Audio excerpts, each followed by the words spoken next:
Well, we are thinking spring on this Tuesday morning as we head into the first full day of this official spring season. A favorite springtime activity for a growing number of people these days is bird watching. Yeah, seems some folks picked up the hobby during the pandemic, but there's also something that we don't maybe not think about too often when it comes to seeing birds back in our area for spring. Those birds sometimes can collide with our home's windows. Erie News Now's Megan Selensky this morning chats with the folks at the Erie Bird Observatory to find out how you can help the birds out this spring.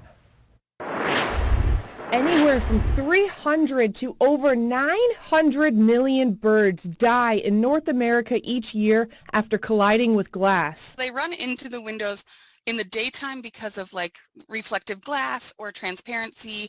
Either they don't see the window or they see like the beautiful plants we have inside our windows and want to go to them. Emily Smith of BirdSafe Erie tells us that glass reflects the trees and sky, making it an inviting place for birds to fly into. There's also a lot of problem at night because of interior and exterior lights. They disorient the birds, and that will cause them to run directly into the glass. Many cities report high bird mortality rate from colliding with glass during the spring and fall season. Here at home, BirdSafe Erie is conducting research to determine the extent of the bird mortality during migration season. The birds kind of take a reprieve from traveling thousands of miles from South and Central America going to Canada for the summer.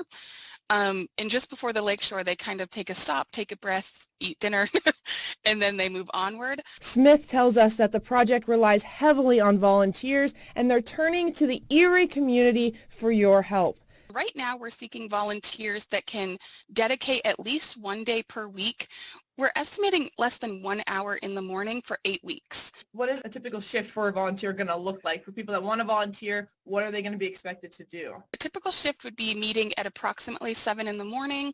They'll walk the designated route that they're given.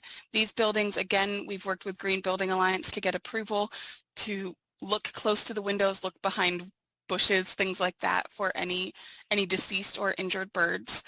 And once they collect those, they will bring any animal back to me, and then we are working with Carnegie in Pittsburgh for any deceased animal, and then Tamarack for any injured animal. If